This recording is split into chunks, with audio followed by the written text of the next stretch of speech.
You're listening to Parenting Our Future with certified parent coach Robbin McManne, author of The Yelling Cure and founder of Parenting for Connection. My podcast is all about providing you with the tools and solutions you need in your parenting so you can create the family you always wanted.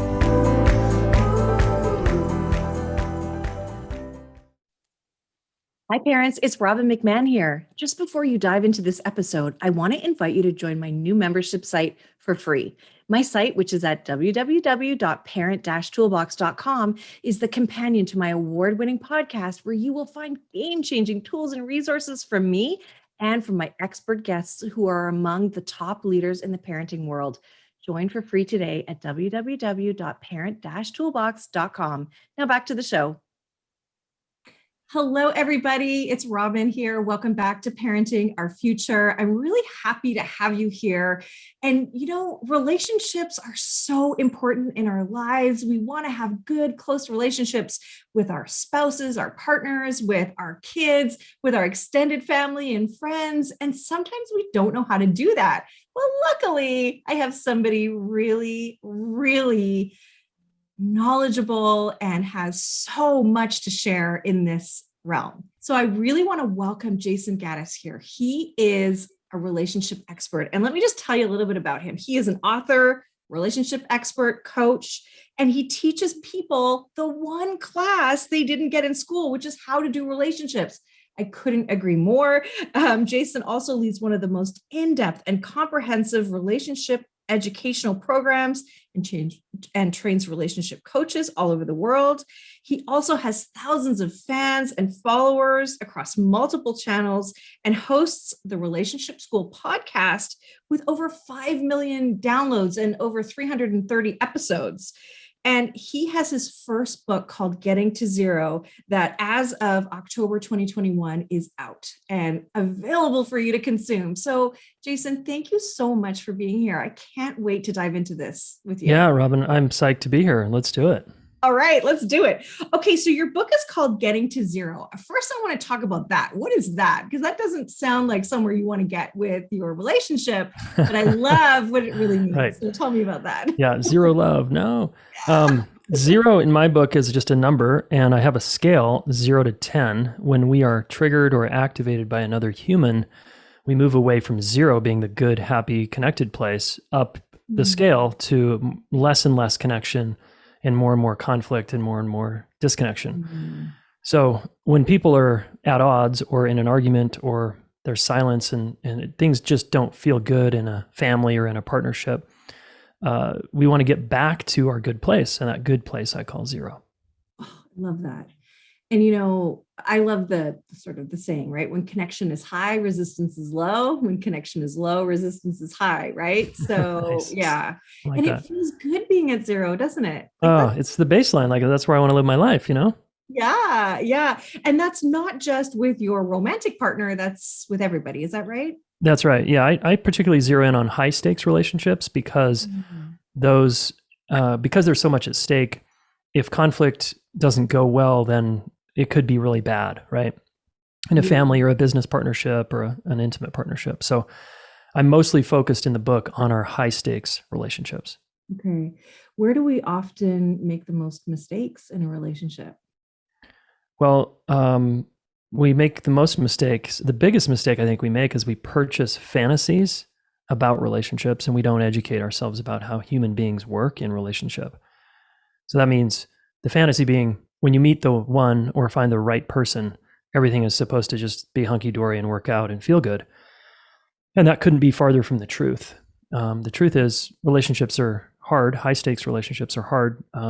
We partner and it gets complicated. And over years, it tends to get harder unless you are paying attention and you're growing and learning and developing yourself. Then it's kind of fun and interesting, actually, and it's very exhilarating. But if I marry you and I expect you to stay the same as when I fell in love with you, I'm going to be up shit creek because I'm going to keep wanting you to be who you're not, which is like your true self is actually coming out now years later. And we want that. I want to know who you actually are. And that happens over time. So to kind of make space for growth and evolution and change is what I hear you say. Is that right? Yeah, because people fall in love and they naively think this is how it's going to be. That's not love. That's the infatuation stage. Love is what you do after the infatuation stage, and it's love is difficult. Love is a practice. Love is a daily thing you show up for. Because as your baggage comes spilling out over time, and I see that, and I notice that, and I sniff that out, I might not love you there. It might be hard for me to accept you, your neurosis and your challenges and how insecure you are, how annoying you get sometimes, or how messy you are. And, that gets very upsetting to the other person, right? But that's the practice, is like, okay, you're like me, a messy human being, and how can I learn to love you here too, without trying to always change you? It's so interesting because my husband and I have been together for a really long time. He What's was long? well, he was my first boyfriend when I turned 16, Oh, and damn. and then we were together for a bit, and then we came back together and then stayed together. So it's sort of an up and down story. But anyway, we've been Yeah. together. It's our 18th anniversary, but we've been together 21 years. Wow. Well done. Yeah. Yeah. And he's Nice. by far my favorite person in this entire world. Like I That's love him amazing. so much. Hell Yes. yeah. Congratulations. Thank you. But, and not but, and Yeah. I've noticed over the course of the pandemic that I've noticed things about him that I never knew. I see anxiety in him that I never knew was a thing Yeah. for Right. him. That's cool. Yeah, it's really interesting. And there are some quirks that have come up too that I can't say that I love, but I also, I have to put myself into a more curious place than like a judgmental place is what I have to, right? Great. Yeah. Yeah. And it's lovely for the most part that he now works from home. He doesn't go to the office anymore. He works from home, which I really love. It's kind of great to have someone to sort of, Yeah. in the middle of the day, he's there for me, Yeah. great, right? But it's been very interesting. And so I wonder if you have seen problems in relationships come up because of the pandemic. I mean, I'm sure you have. Yeah. Yeah, absolutely. Like COVID has pushed the issues to the surface: fear, anxiety, depression, addictions, whatever it is, because we're all dealing with another layer of stress now, like as if we need more stress in our lives. And so we have another layer, and it's a lot, and so for couples living together and not being as social as we once were, the pressure cooker, it's like a pressure cooker. And so it's pushing issues to the surface. And I see couples either getting stronger or they're breaking apart. I have friends getting divorces right now, and it's intense. Yeah, it's really intense. And just, the anxiety and fear that's out there. Right. Yeah. And then, there's just so much going on right now. Totally. It's hard to make sense of it. Yeah. So tell me a little bit about inner conflict and outer conflict. I find that really interesting that you talk about this. Tell me what the difference is. Yeah. I'll try to do a high level version of that. And then if we want to go a little deeper, we can. If you and I are in a relationship and I have something to say to you, but I'm scared of conflict and I don't say it, I'm creating an inner conflict in me. So if I avoid conflict with you out here, an outer conflict, I just created an inner conflict in me, because now where am I going to take it? Right. I have nowhere to go, right? I could go to a friend or a therapist to vent, but ultimately the conflict stays in here because the conflict's with you. It's something I'm not addressing here. So now I've just added more to my plate. So this is what conflict avoiders don't realize, is every time you avoid an outer conflict, you're creating an inner one. And then the one more layer, if I might add, is growing up, this was the childhood experience for most of us. We grew up in a family where at least on some level, we didn't feel like parts of us were accepted or loved just as we are. And so young children don't know where to go with that truth of who they are, their sensitivity or their quirkiness, or maybe they're gay, or whatever's going on. And if their parents disapprove, then the kid has to stuff that inside, right? And then the kid develops strategies to compensate and cope. And the strategies have one job, which is to keep connection and avoid rejection and hurt and abuse or terror or trauma or whatever. So we create that split, and now we've got a big conflict inside of ourselves between our true self, who we really are, and our strategic self, which is who our family prefers us to be. And if that conflict goes on for decades, like it did in my life, that gap between the two is what I call depression and anxiety. It just feels bad. You feel like something is off in your life. You don't quite know what it is. But the beauty here is high stakes relationships have this incredible opportunity for us to close that gap between our true self and our strategic self, because in a high stakes relationship, you're sort of forced to bring out the truth, because the other person hopefully wants it, and you're living with them day in and day out, or you're in a business, high stakes business relationship with them day in and day out, or a family, it's going to come out, and you want that so you can be yourself. Yeah. That, you just kind of blew my mind for a second. I have never articulated it that way or thought of it that way, but you keep connection to avoid rejection. It's exactly what it is. Yeah. Because in some way, shape, or form, we've gotten the message that we're not good enough, or our ideas aren't important, or, we're not the way we should be in our parents' eyes, which is really, it's really our parents' issue. It's not really about us. Right. Yeah. I mean, it might be, but it's basically them trying to get us young children to conform to their values, their way of being, right? And so they sure think it's about us, and children are very spongy, and they will make it about themselves, right? Even though it might not be, just because that's what we do as humans, it seems like. Yeah. When I was little, and I've talked about this before on the podcast, my dad told me I was selfish. I'm pretty sure I remember the time that he decided that I was selfish.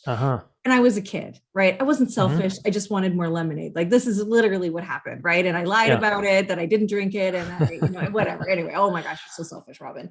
And but he then saw me through that lens always. I was always selfish. I was many other things, but I was selfish. Right. My mom used to work in cosmetics and fragrances, and I love all that stuff. And so she'd bring bags of it home, and I'd want to see, what I could get. And say, like, don't take that away from mom. You're so selfish. Right. And and what happened to me is that it wasn't it's not who I am. I'm not selfish, but I would hustle to make sure nobody knew I was selfish. So I then, these disempowering beliefs that I had, I would overcompensate by being over generous, right? Giving people more things so that nobody knew I was selfish. Right. Exactly. That you're speaking it. That's exactly what kids do. Yes. Yeah. And it wasn't, and it's, what's so funny too, is that I had that realization a little while ago, and I told my sister, and she was like, oh yeah, I always thought you were selfish too. Right. Like, it affected her. Yeah. The whole system buys into the family narrative, right? And you get pegged in a role. Robin's the selfish one. Yep. Always thinking about herself. I'm like, no, I'm not. Yeah. And then you spend all this time and energy trying to compensate to make sure people don't know you're selfish. No, you're not. No, I'm not selfish. Like, trust me. Yeah. But again, that's just a strategy, right? Exactly. To avoid rejection, 100%. Yeah. And that's what sort of blew my mind, is that's exactly what I was doing. And I've never been able to articulate it that way. So thank you for that. That's great. Sure. That's so cool. Yeah. Yeah. So let's talk about I sort of said, where do we make mistakes, right? But you've got roadblocks to reconnection. So let's say you are in conflict with your partner, your business partner, life partner, whatever. What makes it hard to get over that and reconnect? Yeah. Okay. Let me develop that a little bit. So before I answer that, they've got to develop this one piece here. So I see conflict as an inevitable part of life that's going to happen for the rest of your life. So if we can just get on board with it's normal, it's okay, there's nothing wrong here, I think people can at least start being a little more warm toward conflict. Right. Okay. And going, okay, this is just part of life. I don't have to make my partner wrong because we're in conflict, or make myself wrong. And there's this thing I talk about in the book called the conflict repair cycle. And it's just a cycle that's going to repeat the rest of your life, where we have conflict, we disconnect when we have conflict, and then we want to get back to a good place, which is zero. And so we've got to actually put in effort to reconnect. I call it reconnect and repair. And that cycle, disconnection, reconnection, connection, disconnection, reconnection, connection. That's the conflict repair cycle. So there's things we can do to reconnect, and then there's things we shouldn't do because it won't work. And those are the roadblocks. Okay. So the roadblocks are things like trying to change the other person, hoping and praying that it'll just get better without any effort. Making, having days and weeks and months and years go by, thinking that time will just make it go away. Compartmentalizing, like my parents did, which is just to put it on the shelf, don't talk about it, stop making a big deal out of it. And if you don't talk about it, it's better, because then if you talk about it, things get worse. So compartmentalize, right? Yeah. And then blame, of course. So I have many others, but those are some of the roadblocks that we tend to do as people because we don't want to deal, right? We don't want to, not only do we not want to deal with the discomfort of like trying to work through it, but we really don't know how. I mean, like I said, there's no class. Where are you supposed to learn this stuff? And we learn it from just the downloads we get from movies and the big people in our family. And it's usually not good enough to get us through the other side. Yeah. Okay. So let's say you're having a disagreement. And let's, if it's okay with you, I'll frame it as as two parents having a disagreement over their parenting, because that's my jam. Yeah, that's common. So I've seen many extremes, right? And I've seen parents who, one parent is really tuned into the work that I do, creating more connection with your kids and relationship with your kids, and breaking the cycle of punishment and disrespect, all of that stuff that we have really been done to us as kids, and breaking that cycle with our own kids now, and so much more. And then you have a parent that says, nope, I turned out fine. This stuff is too soft. How are we ever going to make our kids into good people? So no, I think that yelling them, taking away the phone every time they displease me, and, grounding them is the way to make them good people, right? Essentially, that's what they're saying. Yeah. So we're both saying we want to have good people, but we are completely on opposite sides. How do you first address that? And how do you work through it? Yeah, well, usually that type of situation ends in a divorce where those two people get to do what they want in their own homes. But that's very hard to work out. So I just want to say that up front. Okay. This is very difficult. Okay. And this is what I call a value difference fight. And the value difference fight is we have different values about how to parent and get the result we claim we want with our kids in terms of raising optimal little beings, right? And we have two completely different styles here. And I think that comes from our values, which are essentially the core behaviors and actions that we really adhere to. They could be beliefs. They could be just things that we do all day long. Like couples get in fights about money all the time because it's a value difference. How they value money. One is really organized and one is really disorganized and has a bunch of debt, right? That's a value difference. They have different value on money and financial organization. So it's very similar when two parents are at odds trying to parent their kids, coming from two different approaches.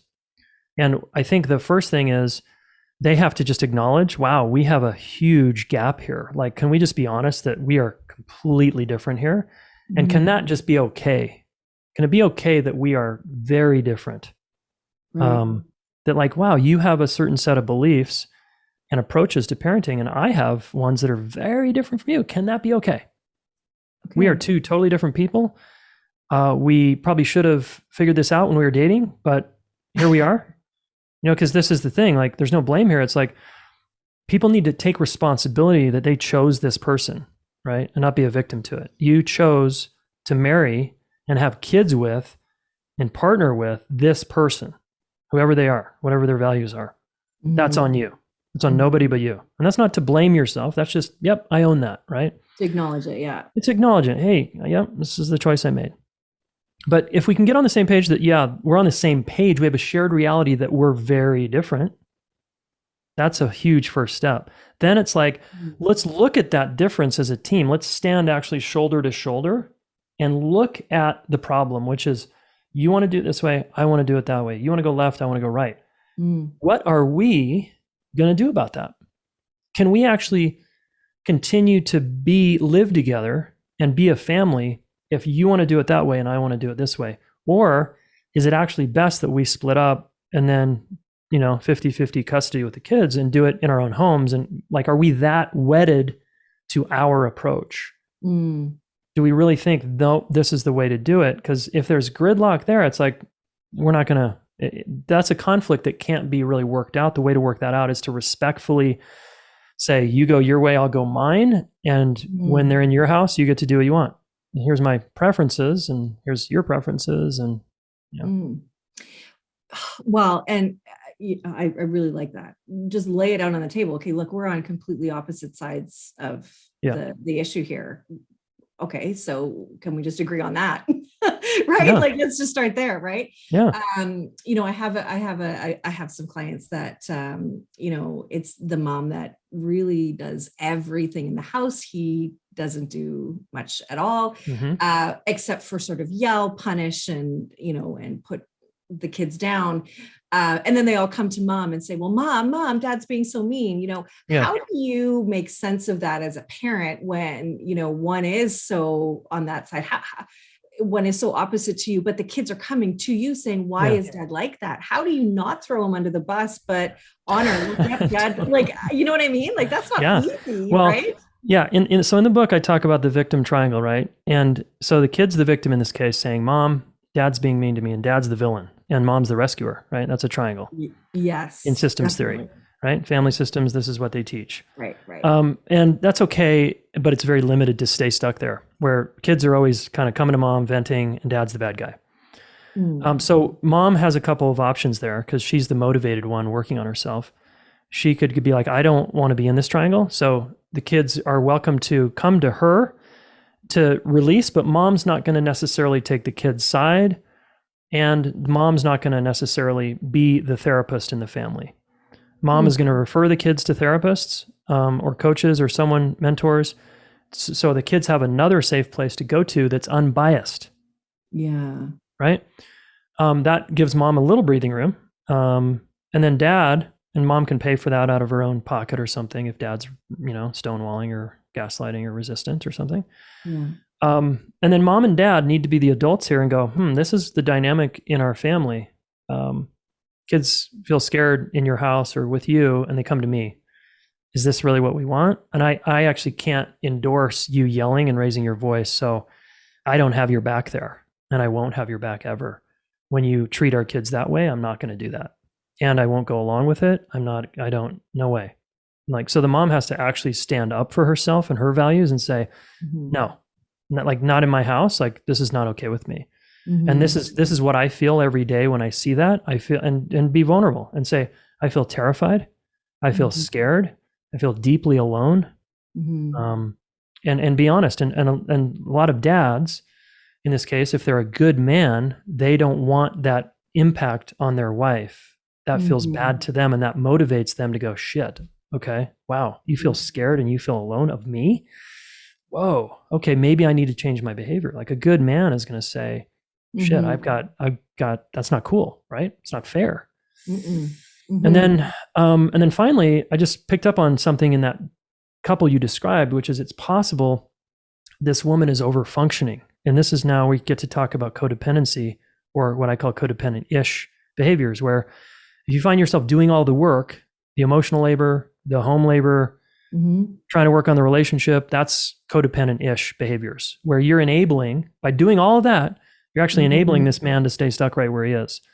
And so and a lot of moms think, I've got to change the man to change the dynamic. No, you change yourself, and you stop doing your codependent-ish behaviors because you're the only thing you have control over. Right. Wow. Yeah, that is so true and so huge. And I really like that. Yeah. Oh, wow.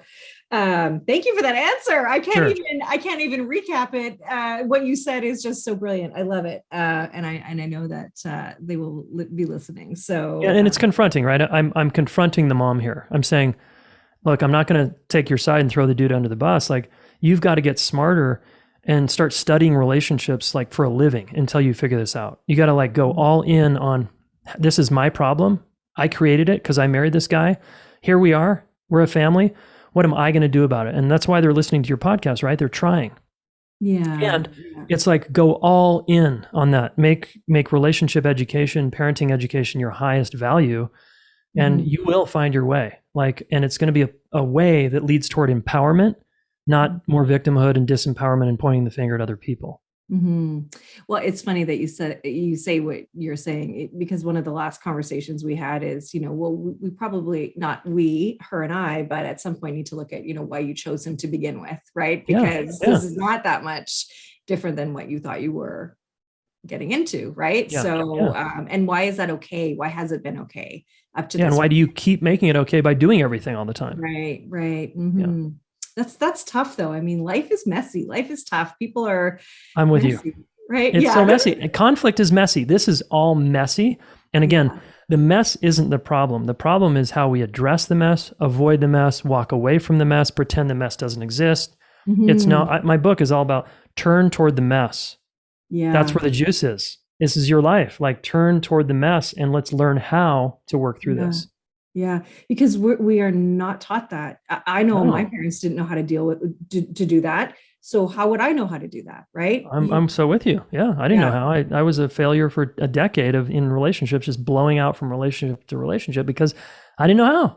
Yeah, yeah, 100%. Now, what about our kids? When we have kids, we are star-eyed and so excited about this little Yeah, human that we're going to raise. Of course, we have no experience on how to do it. We don't understand basic, development, brain growth, things like yeah, that we really should know, yeah. which is what my job is to help you understand that and their behavior and not, get so freaked out and worried and, stressed about it and that sort of thing. But, sometimes we think we're going to have mini me's, and what if we have kids that trigger us on a regular basis Yeah. that maybe I'm whispering it, but we don't like, Yeah. Yeah. like it's the opposite. Like I'm, not me, but if I were to be like an extrovert and my child is an introvert, like how do Yeah. I come to terms with that? So how do we Totally. work with that in that kind of relationship? I mean, that's an intimate relationship, right? So how do you Completely. figure that out?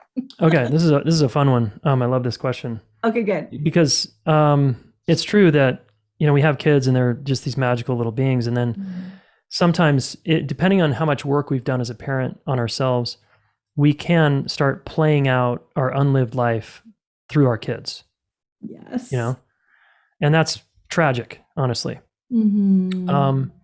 And we end up projecting our values onto our kids because it's life is a little easier when they conform, right? And they do it our way, or they do life like us, or we have similar values. Life is a little easier when they're very different from us, and we start to dislike them.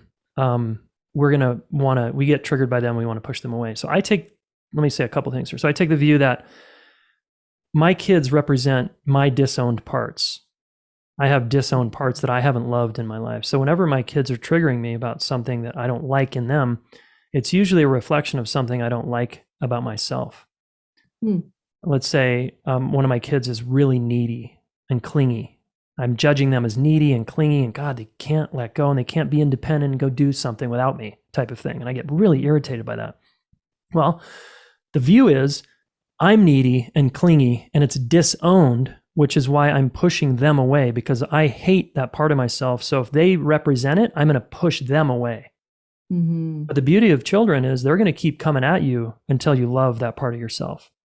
Yeah. So I take that kind of more spiritual developmental view there. Mm-hmm. And then the other thing is, quick story, a friend of mine had this exact dynamic with his teenage daughter. And he was just like, dude, what the hell do I do? She doesn't like me. And so all of his stuff about being rejected by his daughter was coming up too, right? So he had an added layer. He didn't like his daughter. And he was like, dude, honestly, I don't like my daughter. She's 14 and she's acting out and she's on Snapchat and she has completely different values than him. She like watches like violent movies and he's into like peace and love and stuff like that. And he's like, what the hell? What do I do here? And I'm like, well, where's the suffering starting? Like, why is this such a problem? Well, we try to take her to all these cool events and things that we're really into as a family, and she hates it all. And I just started to help him see. I'm like, well, what are her values? What does she like to do? Well, she's really into violent movies. She's into fashion. All she wants to do is like read fashion magazines and look at girls' dresses. And like, that's what she's into. And I'm like, okay, we'll try just for a day supporting her values. And instead of connecting around your values, why don't you connect around her values and see what happens? And his relationship since then has been completely changed because he's getting pedicures now with his daughter. He took her to the city and went to a fashion show, took her around the neighborhoods where all the graffiti was. She loves graffiti. And then her favorite food is sushi. So the only food they eat together is what she wants because it's her values, not his. Because she's not old enough to like step up and be like him and, well, let's do your values, Dad. She's 14, right? Yeah. So Dad can't expect her to live according to his values. So now their relationship is completely changing because he's willing to go inside of her values and connect from that place. Wow. That is like awesome. It's cool, right? Yeah, that is so cool. And like, what a concept, right? But we're so stubborn, right? Because we come from this place where you do what I say or else. Yeah. Right. And how dare you not like what the family is doing and all that stuff. Totally. But how often do we ask our kids? You know, we complain that our kids cry or are upset when we take them somewhere. Well, did we ever ask them if they wanted it? And then we call them ungrateful. We, call them names, we judge them, all this stuff. Right. Yeah. And I just need to say that one more time. What you said is we play out our unlived life on our kids. Yeah. Like that's huge. And also, you know, the hurt that we got as a child, the messages we got, right, from our parents too. You know, when I was talking about my dad before, one of the things that I didn't realize at the time, but have now come to realize is that my dad didn't, you know, no fault of his own. He had like ADHD, right? ADD, didn't really, but never diagnosed, right? Okay. Until he was much older. Yeah. And that meant he would never listen to me, right? It was like, I got his attention. And then it's gone. And so that always made me feel like you weren't listening to me. Like what I said didn't matter because I'm going to tell myself a story about it too, right? I had no way of knowing. So we do. Yeah. Yeah. And when my kids wouldn't listen to me, I would rage because how dare you not hear me? Because I'm the boss now. I'm the boss. You better listen to me. Exactly. And they still didn't. So I had to change me. But oh my gosh. Good for you. I'm so mad. Dude, exactly. My dad, I was his little athlete, right? And I became very good at sports, but mostly because I wanted Dad's love, right? Yeah. Not because I liked sports. Right. And so when I could finally quit sports in high school, I was relieved because I was slowly starting to get out from under Dad's sort of domain, which is you're a sports kid, you got to win at all costs. Yeah. And I'm a sensitive, emotional kid that's very social and relational. I don't care about winning, right? Yeah. I'm not really that competitive unless I'm in my values. And I was in his values. So as long as I'm living by my dad's values, I'm going to lose in life and I'm going to be unfulfilled. Mm-hmm. So this is what parents have to see is if you ask your kid to live according to your values, they're going to lose and they're going to be unhappy and unfulfilled. And then you're going to wonder why. You know, I can't tell you how many people I've talked to who have, you know, even careers that they never wanted because they just wanted to please their parents. Yeah. You know, I mean, that is tragic. Totally tragic. Yeah. And I mean, I hate to say it again, but with my dad, my sister and I, all we did was track and field because my dad was a track and field star when he was growing up and he always wanted to play the guitar. Guess what we played? We played the guitar. That's it. Isn't that funny? I wanted to be a gymnast. I wanted to play hockey. I wanted to, there were so many things I wanted to do. Nobody ever noticed. And I never got the opportunity. And so that has led to some resentment as I'm older. Sure. But you know, look, I've gotten over that stuff, but it is something that we go through. So yeah. Now I want to talk to you about something that just isn't fun and nobody really likes this, but let's talk about relationships with our parents while we're adults and we have our own kids or whatever. And also in-laws. What do you do let's just talk about in-laws. What do you do when you struggle with those kinds of relationships, right? Because those are really important people. They're still pretty high stakes, would you say? Yeah. Oh yeah. Yeah. And if we're at odds, maybe they don't like the way we're parenting, or they don't agree with who we chose to be our partner. How do you deal with those kinds of conflicts? Well, it depends on how much you want to grow, because there's a workshop opportunity here, right? Like any relationship challenge, they're full of opportunities, like any conflict. So if we back the conversation up back to the values conversation, your in-laws and your parents are going to have different values than you. And they're going to have different parenting advice, different preferences, and they're going to behave in ways that, challenge your values. So if we have that view, we can remember, oh, right, it's okay. They're different from me. They just live their life according to their values. And it actually is not personal. It's not personal here, right? Okay. That takes the personal edge off. Even if they judge our parenting or judge how we school our kids, homeschool our kids, unschool our kids, send them to private schools, whatever the judgment is. Yeah. Like, yeah, you're speaking from your values. This isn't a personal attack on me. Even if it feels personal? Even if it feels personal. That I think that's just an important framework. And then within that, we can, one of my favorite practices with parents, et cetera, it's a dojo to be myself. Can I actually have my own back and be myself here? And if I'm partnered, can I have my partner's back? And can we be a united front when it comes to the drama in my family with my parents, your parents, in-laws, whoever? Can we be a united front when we go home for the holidays or we're on a family trip? Do we have each other's back? So it's also this litmus test of how strong is my partnership? Is my partner going to actually side with my mom and they're going to throw me under the bus? Like what's the dynamic here, right? And the ideal dynamic you want is to be aligned and have each other's backs, right, as partners. But regardless, whether you're single or partnered, it's an opportunity to set boundaries with your parents. It's an opportunity to stand up for yourself. It's an opportunity to let them know who you are now, that you're not 15 anymore. They don't actually get to call the shots and tell you what to do anymore. You're an adult now. Like these are all opportunities. And a lot of people shrink away from these opportunities and continue to let the parents parent them, even at age 40.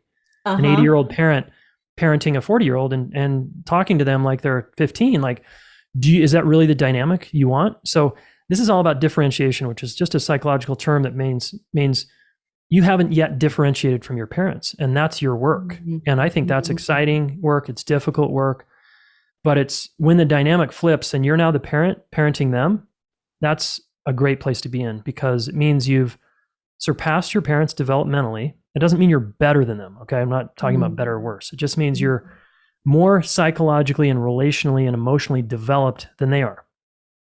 And that means you are in charge of the relational space. Stop putting them in charge of the relational space when you're the one working on yourself.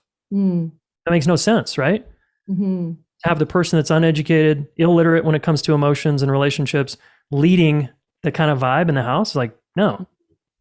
And then I'd say a final thing, which is, if it's their house, it is kind of their rules. And so I want to demonstrate respect that this is how they do things. And I might not ask them to be different. Now, I did ask my parents to be different once around their house. And I just said, look, now that I have little ones and they have a TV on usually in every room in the house, and we don't watch TV. I don't have a TV in my house. Different values, right? Yeah. So I said to them, would it be okay if I asked you to not have the TVs on in the house when my kids are in the house? Because we don't watch TV. Is that okay? And my parents begrudgingly said yes. And that was like, I don't know, 8 years ago. And since that time, they've respected that. And they have their TV room now. When I come home for the holidays or stay with them or whatever, that's where the TV is always on. And it's okay. And we have an agreement now. They were so amazing to respect my request. And had they not, I still would have been fine. I would have just spent less time with them. Yeah. They've been like, no, we'll spend a day here, but we're not going to be here all day with your fucking TVs on all day. No. Right? Totally. Yes, totally. And I think having, like you said, having the courage to speak your truth and say, look, right. My mother-in-law would always have candles burning at low levels when my kids were little. I'm like, stop it. That's fire. Right. Like, that's hot. Could we Hazard. not have candles? Yeah. Unsafe. Yeah. Yeah, not safe. Please stop. I know you love the ambiance, but it doesn't work, right? Yeah. Okay, so what you said, I think bears repeating, right? That it's not personal. And I think now tell me what you think about this. My theory is that nothing is actually ever personal because somebody is sort of in their own a bubble of their feelings and needs, and they're coming from their place of hurt, past hurts, the story that they're telling themselves, the lens through which they see the world. And it's never really about you. You just triggered something in them that brought it back up, like, the childhood stuff or whatever. So tell me what you think about that. Well, I think it's a good frame to operate from in life. And I like any sort of, I don't know, potentially firm position like that, or opinion or belief, I might just slow down to just be like, I don't know, is that true in my own experience, that it's not personal ever, nothing's ever personal. I don't know, it sure feels that way, right? In my marriage, when my wife does something to hurt my feelings, whether it's personal or not, it sure feels personal, right? Right. And if I just take the view that it's not personal, I could bypass, I see people bypass their developmental work here. Hey, it's not personal, I'm just not going to let it bother me. It's not personal. When it's like, no, there's ooh, you got me. You kind of stuck the knife right in that spot and you turned it. Oh, that hurts so much. And I wonder why it hurts so much for me. Oh, wow. That's because I grew up in a family where this happened. And now I have this opportunity to like turn toward that pain that feels so personal and work on it, develop through it, versus the person who just says, hey, it's not personal. And that kind of sucks, but it's not personal. Like, see what I'm saying? There's a potential bypass to try to not feel something that hurts or to pretend it doesn't bother us or something. Yeah. So that's really interesting that you said that too, because I did have a situation where I was like, no, I know that the way this person is acting isn't personal and it's driving me crazy. And I don't feel like I can continue to be in a relationship with this person because unless I just share what's going on with me, I don't think I can, I can't move forward. So I did have to have a conversation. Yeah. And I think because conflict is so hard for people, I love this person so much. This is, this woman who I'm friends with, she is a beautiful human being. And the way that they go about doing life is so different than me that even though we have a close friendship, some things rub me the wrong way and whatever. Right. Yeah. And so, we did have a conversation about it, ended with some tears and some hugs and that sort of thing too. But I think there's also a little bit of healing that has to happen after as well. Now that she's heard my side, I've heard her side, Sure. And we haven't gotten back into the closeness and the reconnection quite yet. So does that take time normally? Is that, Yeah, again, it sort of depends on, in other words, you guys aren't quite at zero, right? In a place where you feel really safe with each other and connected. Yeah, I feel good. And then I'm kind of noticing, maybe it's not just a little so like a one in or fact, two. I was going to send a text and say, hey, are we okay? Do you I invite you to come talk to me. Do you want to, is there something you want to talk to me about now? Because I brought stuff up in you. Like I'm open to doing that for sure. But I haven't done it yet because I'm chicken. Yeah, you're scared. It's okay. Well, you've had experiences with this person that don't have you not fully trust yet that it's going to go completely well each time, And I think in our inner circle friendships, I think we want to advocate for 0 is the baseline. Our baseline is always 0, and we're welcome to give each other feedback, speak up, tell the truth. We're going to get in conflict, no problem. We have the tools to get through it, so we'll always be okay. That's what we want our inner circle friendships to be.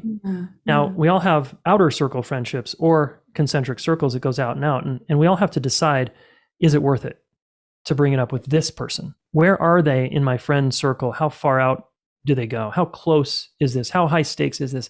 Am I that invested?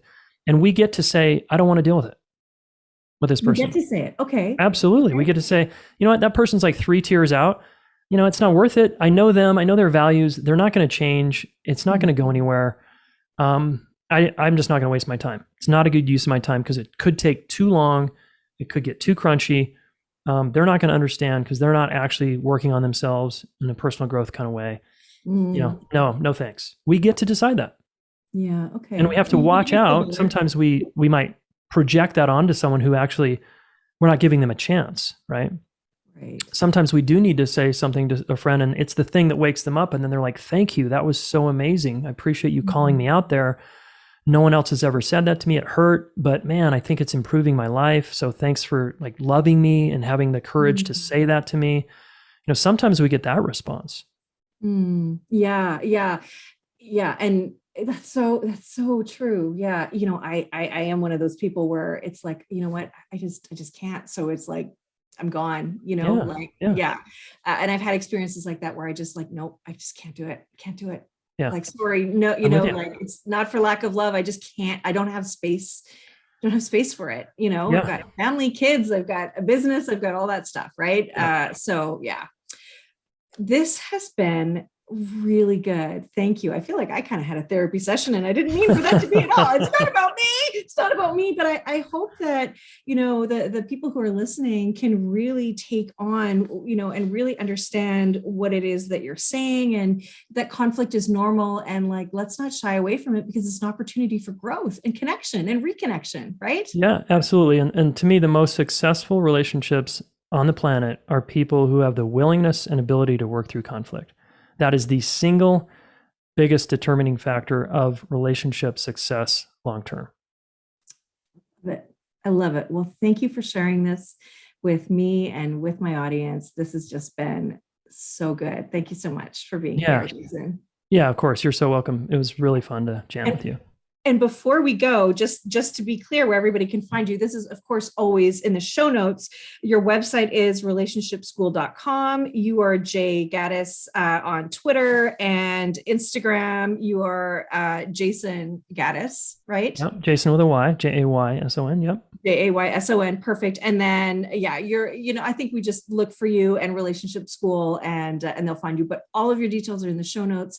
Please reach out to Jayson. I've watched your videos on Instagram and they're really good. And you see your wife and your kids in there as well. And so all really great advice. So again, thank you for being here. Thank you for listening to this edition of my podcast, Parenting Our Future. I'm parent coach Robbin McManne. And if you're enjoying this podcast, please share it with someone who you think might also need to hear this message. And don't forget to subscribe. And if you like my work, I'd be grateful if you gave me a 5-star rating. For those of you who like my content and want more, visit me at yellingcurebook.com to get your copy of my book and to find other resources to help you. Until next time, I am wishing you and your family peace and connection.